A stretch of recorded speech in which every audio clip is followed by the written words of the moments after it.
প্রিয় দর্শক শ্রোতা, আসসালামু আলাইকুম। পোস্ট কলোনিয়াল আলাপের চতুর্থ কিস্তি নিয়ে আজকে কথা বলবো। আজকের বিষয়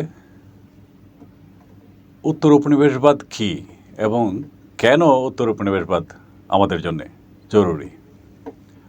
আমরা আগের কিস্তিগুলোতে এই সম্পর্কে কিছুটা আলোকপাত করেছি, আজকে বিস্তারিত কথা বলবো।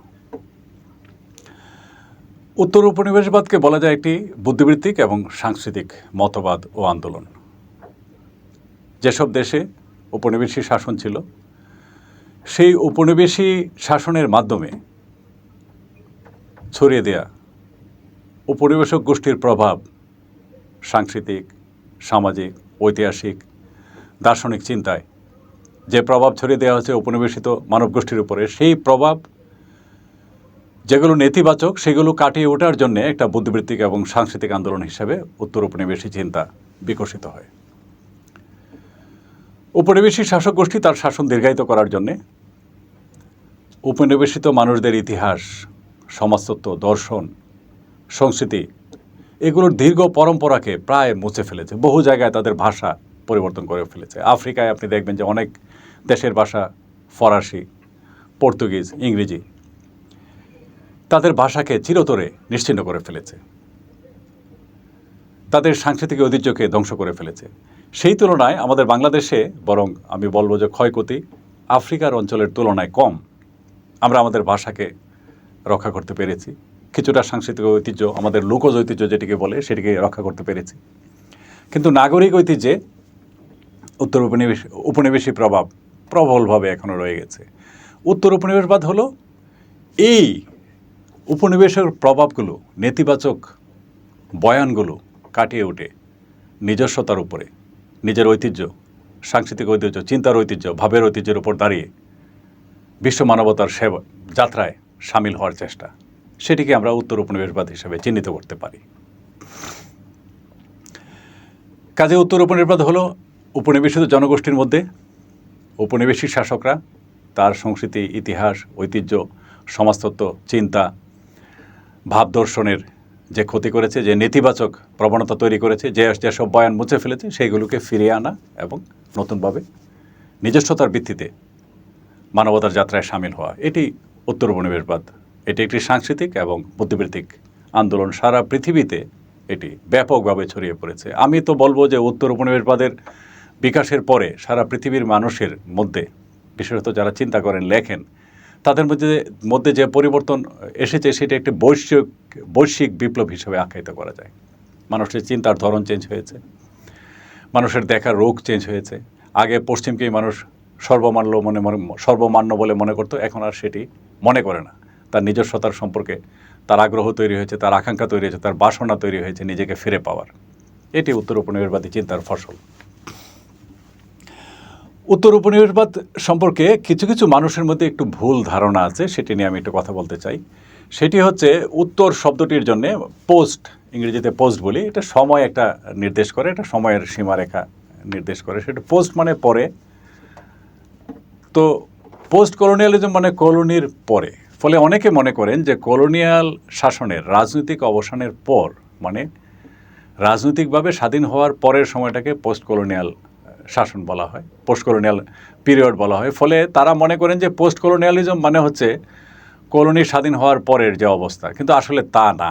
মূল ঘটনাটি হচ্ছে যে কলোনিতে যে কলোনাইজারদের প্রভাব রয়ে গেছে, সেটি একটি সারা পৃথিবীতে একটা ভয়ঙ্কর বাস্তবতা। আমরা জানি ব্রিটিশ শাসন, ব্রিটিশ ধ্যান ধারণা, ব্রিটিশদের স্টেরিওটাইপিং এখন আমাদের সমাজে রয়ে গেছে। আমাদের সমাজের মানুষ এখনও ব্রিটেনকে সবচেয়ে বড় মান্য মনে করে, আমেরিকার দর্শনকে, ইউরোপের দর্শন চিন্তাকে, সাহিত্য চিন্তাকে, ক্রিয়েটিভ সাহিত্যকে অনেক বেশি বড় মাপের মনে করে। এটি কিন্তু উপনিবেশিত জনগোষ্ঠীর উপরে উপনিবেশকের যে ছাঁচ তৈরি করে দেওয়া হয়েছিল তার ফল।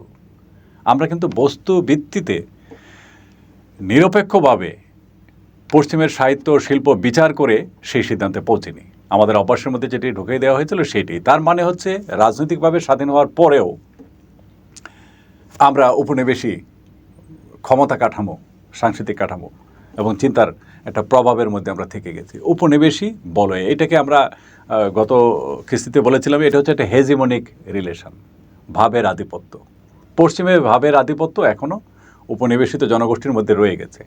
পোস্ট কলোনিয়ালিজম হলো এই উপনিবেশী জনগোষ্ঠীর উপরে পশ্চিমের যে আধিপত্য রয়ে গেছে উপনিবেশের সূত্রে, সেটি কাটিয়ে ওঠার আন্দোলন।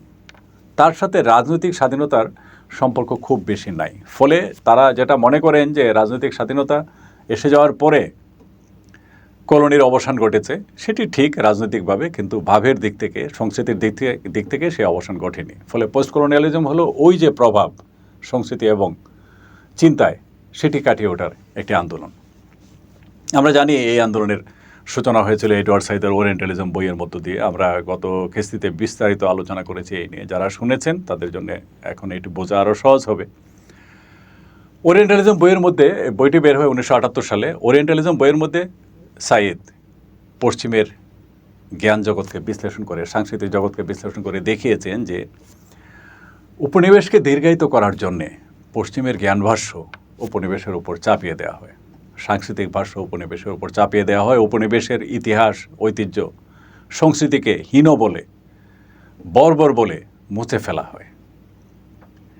এই সাইদের এই ব্যাখ্যা যখন আমাদেরকে, আমাদের চিন্তায়, মননে আঘাত করে, সারা পৃথিবীতে যখন মানুষ এগুলো পড়ে, তখন অনেকের মধ্যে একটা জাগরণ সম্পন্ন হয় যে আমি তো উপনিবেশের বয়ানের মধ্যে, উপনিবেশকের বয়ানের মধ্যে নিজেকে হীনমন্য মানুষ হিসেবে দাঁড় করিয়ে রেখেছে এবং সারাক্ষণ ছুটছি পশ্চিমের সমান হওয়ার জন্য। প্রাচ্যের মানুষ, আমি বাংলাদেশের মানুষ, আমাকে ব্রিটেনের মতো হতে হবে এমন কোনো কথা নেই। জীব বৈচিত্র্য বলে একটি কথা আছে পৃথিবীতে, সেটা একটি প্রাকৃতিক নিয়ম। সেই প্রাকৃতিক নিয়মের বিষয় হচ্ছে যে বাংলাদেশের মানুষ, বাংলাদেশের বাঘ, বাংলাদেশের হাতি, পাখি আর সাইবেরিয়ার পাখি, হাতি কিংবা মানুষ একরকম হবে না। জীব বৈচিত্র্য হচ্ছে একটি প্রাকৃতিক নিয়ম। পশ্চিমের আধিপত্যবাদী জ্ঞান এই প্রাকৃতিক নিয়মের লঙ্ঘন করে সারা পৃথিবীর মানুষকে একমুখী করে তোলার চেষ্টা করেছে। এটি এখনও আছে ক্যাপিটালিজমের মাধ্যমে। আপনারা সেটি একটি ভিন্ন আলোচনা। পণ্য বিক্রি করার জন্যে, সারা পৃথিবীকে পণ্যের বাজারে পরিণত করার জন্যে এই একীভূত পৃথিবীর ধারণা দেয়া হয়, যেটাকে গ্লোবালাইজেশন নামে ইতিবাচকভাবে তুলে ধরার চেষ্টা হয়েছে। যাই হোক, সেই আলোচনার সুযোগ আমাদের এখানে নেই। আমরা যেটা বলছিলাম যে এই যে উপনিবেশের মধ্যে উপনিবেশী শাসক গোষ্ঠীর প্রভাবটি রয়ে গেছে, সেই প্রভাব কাটিয়ে ওঠার জন্য ওরিয়েন্টালিজমের মাধ্যমেই উত্তর উপনিবেশী তত্ত্বচিন্তার সূত্রপাত হয়। এটি প্রথমে ফানুর ব্ল্যাক স্কিন হোয়াইট মাস্ক, যেটি 1952 সালে বেরিয়েছে। এম এ সিজারের কলোনিয়াল ডিসকোর্স অন কলোনিয়ালিজম 1950 সালে বেরিয়েছে। 1961 সালে বেরিয়েছে ফানুর বিখ্যাত বই রেচেড অফ দি আর্থ, যেটি বাংলায় অনুবাদ হয়েছে জগতের লাঞ্ছিতরা এই নামে। এইসব বই এবং সর্বশেষ এডওয়ার্ড সাইদের ওরিয়েন্টালিজমের বিস্তৃত বিশ্লেষণ এবং বুদ্ধিবৃত্তিক বিশ্লেষণের পটভূমিতে উত্তর উপনিবেশী চিন্তার বিকাশ হয়। সেটি উত্তর উপনিবেশবাদ, উপনিবেশের প্রভাব কাটিয়ে ওঠা এবং নিজের পায়ের উপর দাঁড়ানোর চেষ্টা। এই উত্তর উপনিবেশী চিন্তা বিকাশের কয়েকটি স্তর আছে। সেই স্তরগুলো নিয়ে আমি একটু কথা বলতে চাই, আলাপ করতে চাই। একদিনে কিংবা তাৎক্ষণিকভাবে একটি মানুষের মনে, উপনিবেশিত মানুষের মনে উত্তর উপনিবেশী চিন্তা জাগ্রত হয় না। ওরিয়েন্টালিজম এই জাগ্রত হওয়ার প্রক্রিয়ার ক্ষেত্রে একটি সুইচের মতো কাজ করেছে কিংবা একটা স্পুলিংয়ের মতো কাজ করেছে। এই যে উত্তর উপনিবেশী বোধ তৈরি হওয়া এবং উপনিবেশের প্রভাব কাটিয়ে ওঠার জন্য এই মতবাদকে অঙ্গীকার করা এবং সে অনুযায়ী ক্রিয়েটিভ এবং চিন্তার ক্ষেত্রে অগ্রসর হওয়া, সেটার কয়েকটা ধাপের মধ্যে সম্পন্ন হয়। আমরা আগেও কিছু বলেছি, আজকে আমি বিস্তারিত বলতে চাই। সেটা হচ্ছে, প্রথমটা হচ্ছে যেটাকে বলা যায় জাগন, মানে যে জাগা, এই ঘোর থেকে, উপনিবেশের ঘোর থেকে জাগা। এই জাগার অংশটা শুধু আমরা বুঝতে পারি যে আমাকে যেভাবে বর্ণনা করা হয়েছে সেটি পশ্চিমের বর্ণনা। আমি যা, আমার প্রেক্ষিত থেকে, আমার পরিবেশ থেকে, আমার ঐতিহ্য থেকে আমাকে মূল্যায়ন করা হয়নি। বরং বলা হয়েছে যে তোমার যে ঐতিহ্য, তোমার যে প্রথা, তোমার যে সাংস্কৃতিক সঞ্চয়, তোমার যে ইতিহাস, সেটি সব ভুল, সেটি নিম্নমানের, তুমি অসভ্য, তুমি বর্বর, এটুকু বলে আমার নিজের ঐতিহ্যিক ধারা থেকে আমাকে সরিয়ে দেওয়া হয়েছে, সরিয়ে দিয়ে আমাকে পশ্চিমমুখী করা হয়েছে। এইটুকু যখন আমি বুঝতে পারি, এটাকেই আমি বলবো যে জাগন, আমার জাগন সম্পন্ন হয়েছে। আমি জেগে উঠেছি এই ঘোর থেকে। আমি বুঝতে পারছি পশ্চিম আমাকে ভুলভাবে ব্যাখ্যা করেছে, তার স্বার্থে আমাকে হীন করেছে, আমাকে অসভ্য করেছে, আমাকে অশিক্ষিত বলেছে, আমাকে কম মেধাবী, অযোগ্য বলেছে। বলা হয় প্রাচ্যের লোকেরা অলস, প্রাচ্যের লোকেরা বিশৃঙ্খল, প্রাচ্যের লোকেরা স্বৈরাচারী, এইসব নানা ধরনের স্টেরিওটাইপ তৈরি করে গোটা প্রাচ্যের উপরে এই স্টেরিওটাইপ চাপিয়ে দেওয়া হয়েছে। এর ফলে এটি প্রজন্মক্রমে আমার মধ্যে একটা বিশ্বাসের জায়গা তৈরি করেছে, যেটিকে বলে মৌন সম্মতি। সম্মতি উৎপাদনের প্রক্রিয়াটি হয়েছে। ফলে একটা হেজিমনিক রিলেশনের মধ্য দিয়ে, একটা আধিপত্যকামী ভাবাধিপত্যের সম্পর্কের মধ্যে দিয়ে আমাকে বেঁধে ফেলা হয়েছে। এই বন্ধন থেকে আমি মুক্তি পেয়েছি। আমি বুঝতে পেরেছি যে এটি ভুল। আমার নিজস্বতাই হচ্ছে আমার জন্য সবচেয়ে উত্তম, এবং সেটি বিচারের ক্ষমতা যখন তৈরি হয় সেটি হচ্ছে জাগরণের পর্যায়ে। এর পরের পর্যায়ে আমি যেটি আইডেন্টিটি খুঁজি, আমি আমার আত্মপরিচয় খুঁজি উপনিবেশের আগের যে পর্ব, সেই দীর্ঘ ইতিহাসে আমার যে সঞ্চয়, আমার যে গৌরব, আমার যে অভ্যাস, আমার যে আচার, আমার যে সংস্কৃতি, আমার যে তত্ত্বচিন্তা, আমার যে দর্শন, সেই দর্শনের ইতিবাচক দিকগুলো নিয়ে আমি আবার নিজেকে গড়ে নিচ্ছি। এটি হচ্ছে পোস্ট কলোনিয়াল আইডেন্টিটি। কলোনির প্রভাব এর বাইরে দাঁড়িয়ে আমি আমার ঐতিহ্য, আমি আমার সঞ্চয় থেকে, আমার মানুষ হিসাবে বিকাশের দীর্ঘ হাজার হাজার বছরের ধারা থেকে পুষ্টি নিয়ে আমি নিজের সম্পর্কে জানতে পারছি। এটি হচ্ছে আত্মপরিচয়। যখন এটি সম্পন্ন হয়, তৃতীয় পর্যায়ে যেটা হয়, পোস্ট কলোনিয়াল এজেন্সি তৈরি হয় আমার মধ্যে। এটিও আমরা আগে একটু আলাপ করেছি। পোস্ট কলোনিয়াল এজেন্সি কি? সেটা হচ্ছে যে এই কলোনির প্রভাব কাটিয়ে ওঠার জন্য সক্রিয় হওয়া। আমি আমার চিন্তায়, লেখায়, নানাভাবে আন্দোলনের মধ্য দিয়ে, লেখালেখির মধ্য দিয়ে, বয়ানের মধ্য দিয়ে আমি কলোনির বয়ানগুলোকে প্রত্যাখ্যান করতে চাই। আমি আমার বয়ানগুলো ফিরে পেতে চাই, যেটি প্রাক উপনিবেশের সময় শত শত বছর ধরে বিকশিত হয়েছে। উপনিবেশ এসে যেগুলোকে ধারা ছিন্ন করেছে, যে ধারা থেকে আমাকে বিচ্ছিন্ন করে নতুন একটা জগতে নিয়ে নতুন মানুষ হিসেবে আমাকে উপস্থিত করেছে, আমি সেটি প্রত্যাখ্যান করতে চাই। উপনিবেশের বয়ানগুলো প্রত্যাখ্যান করতে চাই। আমি আমার ইতিহাসকে পুনরায় ফিরে পেতে চাই। আমি আমার সাংস্কৃতিক ঐতিহ্যের মধ্যে, সেই চর্চার মধ্যে আমি ফিরতে চাই। মানুষ হিসাবে আমার বিকাশের যে শত শত বছরের ইতিহাস, প্রজন্মক্রমে, পরম্পরাক্রমে, ধারাবাহিকতার মধ্যে আমি সেখানে ফিরতে চাই। সেখান থেকে ফিরে এই আধুনিক সময়ের সাথে তার একটা সঙ্গতিপূর্ণ সামিল অবস্থার মধ্যে আমি ফিরতে চাই। এটি হলো পোস্ট কলোনিয়াল এজেন্সির কাজ। আমার মধ্যে যদি পোস্ট কলোনিয়াল এজেন্সি তৈরি হয়, তাহলে আমার মধ্যে এই জাগ্রত এবং সক্রিয়তা তৈরি হবে। এরপরেই আমি পশ্চিমের এই বয়ানকে অগ্রাহ্য করব, নিজের বয়ান আমি ফিরে পাবো। এর সর্বশেষ পর্যায়ে হচ্ছে ডিকলোনাইজেশন। ডিকলোনাইজেশন সম্পর্কে আজকে আমি অল্প একটু কথা বলি, এই কারণে যে ডিকলোনাইজেশনের উপরে আমাদের আরেকটি কিস্তি রয়েছে। এই বিষয়ে আমাদের বিস্তারিত আলোচনা হবে। ডিকলোনাইজেশন কী, কীভাবে করতে হয়, কোথায় হবে, এগুলো। ডিকলোনাইজেশন হলো, আজকে যে অল্প ধারণা দিচ্ছি, ডিকলোনাইজেশন হলো কলোনির যে বয়ান তৈরি হয়েছে, সেই বয়ানকে এমনভাবে প্রত্যাখ্যান করা যে তার ভিতর থেকে আমার অংশটাকে বের করে নিয়ে আসা, এবং কলোনি যেটা চাপিয়ে দিয়েছে সেটাকে প্রত্যাখ্যান করা। আমি গত কিস্তিতে ইংরেজি ভাষা নিয়ে বলেছিলাম, আজকে আমরা আরেকটি বিষয় নিয়ে কথা বলি। যেমন আমার দেশে সামাজিক প্রথা এবং আইন, আমার দেশে বহু সামাজিক প্রথা এবং আইন আছে যেগুলোকে পশ্চিমারা মনে করে এগুলো হচ্ছে সাপ্রেসিভ, নির্যাতনমূলক। কিন্তু আমি একটা উদাহরণ দিই। দেখেন, আজ থেকে 50, 30, 40 বছর আগে আমরা দেখেছি যে সমাজ একটা শক্তি হিসেবে মানুষের পক্ষে কাজ করত। আমি যে সমাজের সদস্য, সেই সমাজ আমাকে এক ধরনের নিরাপত্তা দিত। আমরা দেখেছি রাষ্ট্রীয় নির্যাতনের মুখে গোটা সমাজ রাষ্ট্রীয় নির্যাতনের বিরুদ্ধে দাঁড়িয়েছে। একটি ঘটনা ঘটেছিল আমার এলাকায়, একটি পুলিশি নির্যাতনের ঘটনা ঘটেছিল। শত শত পুলিশ এসে একটি গ্রামে হামলা করেছিল অন্যায়ভাবে গ্রামবাসীর উপর। আশপাশের 6-7 গ্রামের মানুষ মিলে সেই পুলিশকে রুখে দিয়েছিল। সেটি 1980-র দশকের কোনো একটা সময়। কারণ সমাজ একজন আরেকজনের সাথে সংলগ্নতার মধ্য দিয়ে গড়ে ওঠে। সেই সমাজ মানুষকে যেমন প্রথা দেয়, আইন দেয়, একইভাবে তাকে নিরাপত্তাও দেয়। তাকে নিরাপত্তা দেয়, তাকে ভ্রাতৃত্বের বন্ধন দেয়, তার প্রতি সহানুভূতি দেখায়, তার প্রতি মমত্ব থাকে। এই মমত্ব, সহানুভূতি, ভ্রাতৃত্ব, প্রথা, এর মধ্যে দিয়ে কিন্তু সমাজগুলো গড়ে উঠেছে। কিন্তু পশ্চিম এসে বলেছে যে এই সমাজ অর্থহীন, এই সমাজ নির্যাতক, সমাজের কোনো নিয়মকানুন মানা যাবে না।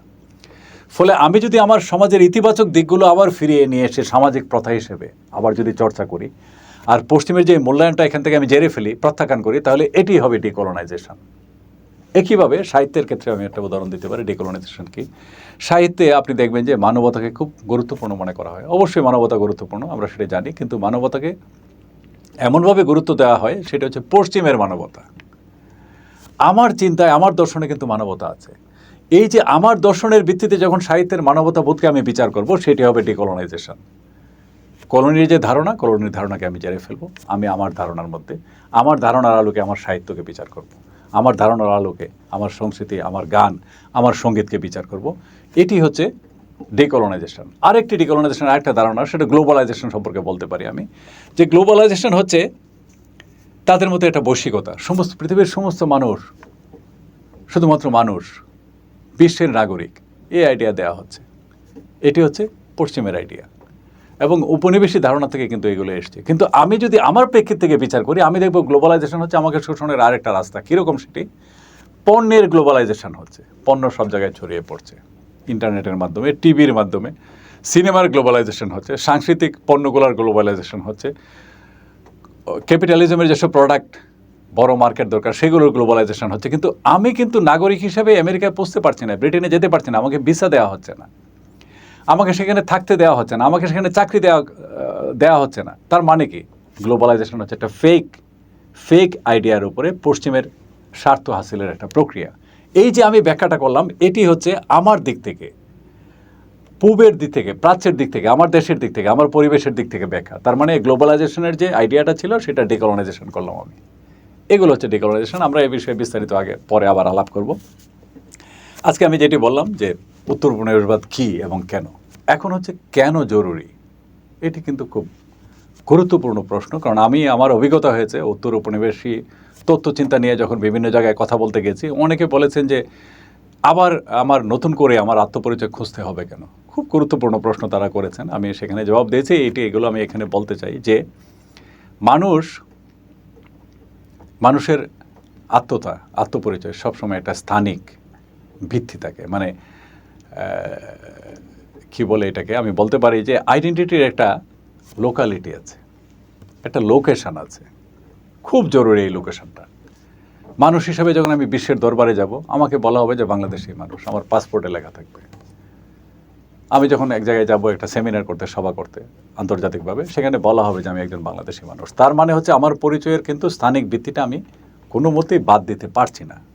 পৃথিবীতে এমন কোনো পদ্ধতি কিংবা এমন কোনো সিস্টেম এখন পর্যন্ত উদ্ভূত হয়নি যে আমি পৃথিবীর যে কোনো জায়গায় গিয়ে যে কোনো জায়গায় থাকতে পারবো এবং আমার পরিচয় দিতে পারবো যে পৃথিবীর মানুষ হিসেবে। ফলে পরিচয়ের একটা আইডেন্টিটির একটা স্থানিক ভিত্তি থাকে। স্থানিক ভিত্তি যদি থাকে, সেই পরিবেশ আশপাশে যা আছে, তার জিওগ্রাফি, তার পরিপার্শ্ব, সেই সমাজ, তার ভিত্তিতে কিন্তু আমার আইডেন্টিটি তৈরি হচ্ছে। আমার সাথে আরেকজনের সম্পর্ক, পরিবেশের সম্পর্ক, ভূগোলের সম্পর্ক, আমার বাড়ি, আমার থাকার জায়গা, এগুলোর ভিত্তিতে আমার আইডেন্টিটি তৈরি হচ্ছে। তার মানে আমার আইডেন্টিটির যেমন একটা লোকেশন আছে, তেমনি আছে একটা এনভায়রনমেন্ট, তেমনি আছে একটা জিওগ্রাফি, এবং তার সাথে আছে মানুষ হিসাবে আমার বিকাশের দীর্ঘ ইতিহাস। তার মানে আমাকে আমার শিকড়ের দিকে ফিরতেই হবে, আমার আইডেন্টিটিকে পরিষ্কার, সুষ্ঠু এবং অহংকার করার মতো, বিশ্বাস করার মতো একটা আইডেন্টিটি তৈরি করার জন্য। ফলে আমি যদি পশ্চিমের চিন্তায় উদ্বুদ্ধ হয়ে পশ্চিমের চিন্তার একটা ক্রীড়নকে এবং পুতুলে পরিণত হই, ফলে আমার আইডেন্টিটি হবে পশ্চিমের দাস হিসেবে। আমি যদি একটি মুক্ত চিন্তাশীল মানুষের আইডেন্টিটি লাভ করতে চাই এবং সেটিতে যদি বিশ্বাস করতে চাই, তাহলে আমাকে শিকড়ে ফিরতে হবে। তার জন্যে ডিকলোনাইজেশন এবং পোস্ট কলোনিয়ালিজম প্রয়োজন। এটি অত্যন্ত জরুরি। তারপর আরেকটি বিষয়, যেসব দেশ কলোনিয়াল শাসনে ছিল, সেই প্রত্যেকটা দেশে কলোনিয়াল ক্ষমতা কাঠামো রয়ে গেছে। কলোনিয়াল শাসকরা যে ক্ষমতা কাঠামো তৈরি করে এখানকার মানুষকে শাসন করত, সেই হুবহু ক্ষমতা কাঠামো এখনও বিরাজমান। বাংলাদেশের কথাই ধরা যায়, ভারতের কথা ধরা যায়, পাকিস্তান, নেপাল, সব জায়গার কথা ধরা যায়। আপনি দেখুন যে কলোনিয়াল কাঠামো রয়ে গেছে, কলোনির শাসকরা চলে গেছে, ব্রিটিশরা চলে গেছে কিংবা ফ্রেঞ্চরা চলে গেছে, এইখান থেকে এইখানকার জাতীয় বুর্জোয়ার একটা অংশ সেই চেয়ারে এসে বসে গেছে। হোল কাঠামো কিন্তু একেবারে অটুট রয়ে গেছে। আবার সেই শোষণ, আবার সেই নির্যাতন, দমন পীড়ন আবার আগের মতো চলছে।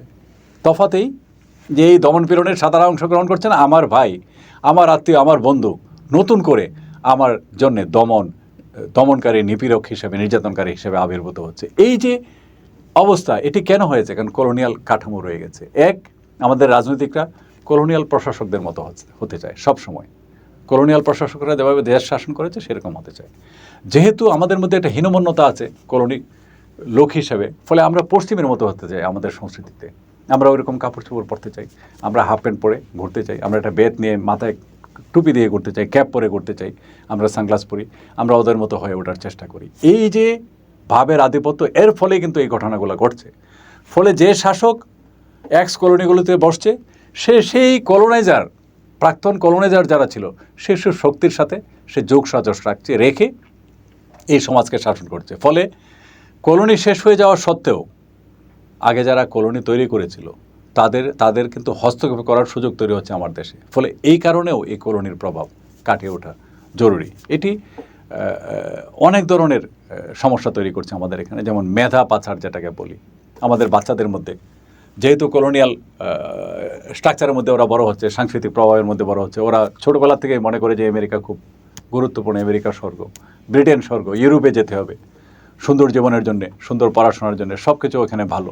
ফলে এই মেধাগুলা তৈরি হয়েই থাকে, উন্মুখ হয়ে থাকে ওই দেশে চলে যাওয়ার জন্য, পশ্চিমে চলে যাওয়ার জন্য। আমি আমার অর্থ ব্যয় করে রাষ্ট্রীয় খরচে যখন তাদেরকে একটা নির্দিষ্ট পড়াশোনার মধ্য দিয়ে তাদেরকে একটা জায়গায় নিয়ে যাই, কিছুদিন পর সে চলে যাচ্ছে। এই মেধা পাচার তৈরি হচ্ছে কলোনিয়াল কাঠামোর কারণে। এই নিয়ে একটা ভালো বই আছে, ব্রিটেনের অ্যাকাডেমিশিয়ান ডেরেক গ্রেগরি, তার বইটার নাম হচ্ছে যে colonial present, Afghanistan, Palestine and Iraq. উনি দেখাতে চেয়েছেন যে কলোনিয়াল প্রেজেন্স এখনও রয়ে গেছে, এবং আফগানিস্তান, ইরাক এবং প্যালেস্টাইনের যে অবস্থা, এটার পেছনে কলোনির প্রভাব খুব কার্যকর। সেটি কীভাবে? যেটা আমি আগে বললাম, যে আমার দেশের যে শাসক, তার কাছে আদর্শ হচ্ছে আমেরিকা, তার ছেলেমেয়েদের কাছে আদর্শ হচ্ছে ব্রিটেন, ইউরোপ। সে ইউরোপে টাকা পাচার করে এবং বাড়ি বানায়, সে ইউরোপের কাপড় পরে, সে হাফ প্যান্ট পরে ঘুরে বেড়ায়, সে গরমের দিনে লম্বা লংকট পরে ঘুরে বেড়াচ্ছে, এখানে মাথায় একটা ক্যাপ পরে খুব উদ্ভট সাজে তার ছেলেমেয়েরা ঘুরে বেড়াচ্ছে, কারণ সে তো মনে করে যে আমি পশ্চিমের দাস হতে চাই। বাংলাদেশের স্বাধীন মানুষ হওয়ার বদলে পশ্চিমের দাস হওয়া তার কাছে অনেক বেশি আকর্ষণীয়। ফলে এই যে সে ক্ষমতায় বসছে, সে লেজুটা করে হচ্ছে পশ্চিমের দেশগুলোর সাথে, যারা আগে উপনিবেশিক শাসন পরিচালনা করেছে। এর মধ্য দিয়ে পশ্চিমের দেশগুলো আমার দেশে হস্তক্ষেপ করতে পারে। ডেরেক গ্রেগরি এই জিনিসটাই ব্যাখ্যা করেছেন তার বইয়ে, কলোনিয়াল প্রেজেন্ট।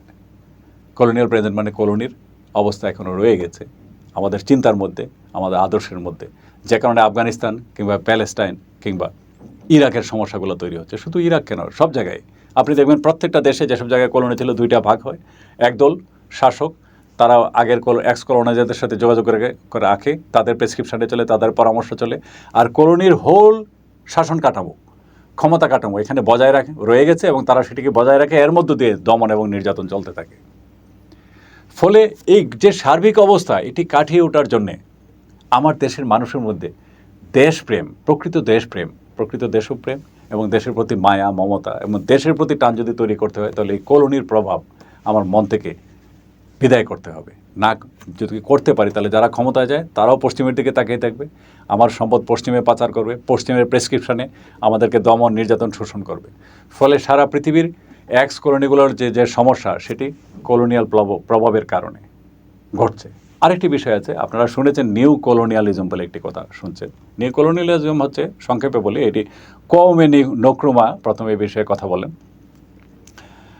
কওমে নক্রুমা এটা নিয়ে কথা বলেন। নিউ কলোনিয়ালিজম হলো যে এখন সেনাবাহিনী এবং শাসক গোষ্ঠী কোনো একটা দেশে আসবে না, কিন্তু বাইরের থেকে আর্থিক প্রভাব বিস্তার করে, সাংস্কৃতিক প্রভাব বিস্তার করে, নানা রকম প্রেসক্রিপশন দিয়ে সেই দেশকে নিয়ন্ত্রণ করবে। এটি হচ্ছে নিউ কলোনিয়ালিজম, এবং এর আর্থিক সুবিধা ওই দেশটি, পশ্চিমের ওই দেশটি ভোগ করবে।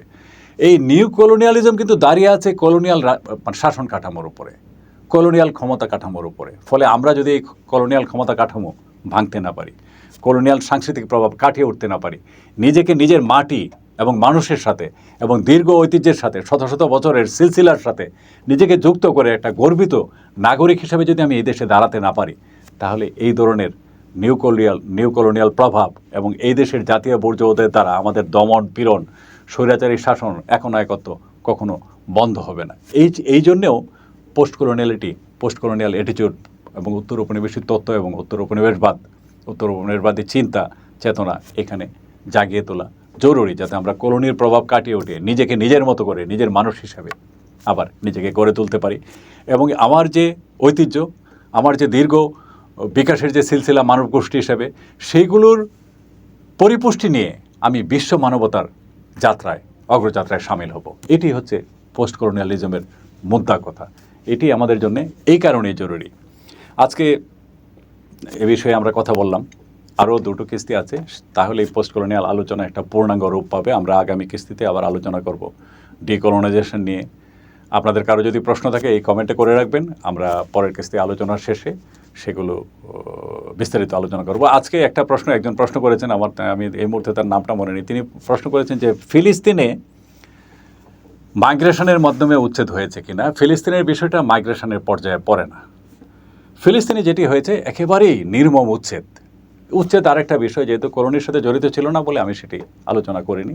আপনি যে প্রশ্নটি করেছিলেন সেটা ফিলিস্তিন একেবারেই একটি মানব গোষ্ঠীকে আরেকটি মানব গোষ্ঠী এসে জোর করে তার জায়গা জমি থেকে উচ্ছেদ করে দিয়েছে। এটি হচ্ছে এমন একটি বাস্তবতা সারা পৃথিবীতে মনে হয় আর কোথাও নেই। একটা ভূমি থেকে একদল মানুষকে উচ্ছেদ করে সেই জায়গাটা নিজের করে নিজের দেশ হিসাবে শাসন করা এবং আশপাশের সমস্ত দেশকে নির্যাতন হুমকির মধ্যে রাখা, এটি একটা একেবারেই নির্মম এবং একেবারেই একটি ভিন্ন উদ্ভট একটা বাস্তবতা। এবং পৃথিবীর পশ্চিমের দেশগুলা এই বাস্তবতাকে সমর্থন দিয়ে আজকে 70-75 বছর দিয়ে ধরে টিকিয়ে রেখেছে। এটি মাইগ্রেশনও না এবং কলোনিও না, এটি তার চেয়েও ভয়াবহ। আমি মনে করি আপনার জবাব আপনি পেয়েছেন। যাই হোক, আগামী কিস্তিতে আমরা আলোচনা করব ডিকলোনাইজেশন নিয়ে। সেই পর্যন্ত সবাই ভালো থাকবেন। আসসালামু আলাইকুম।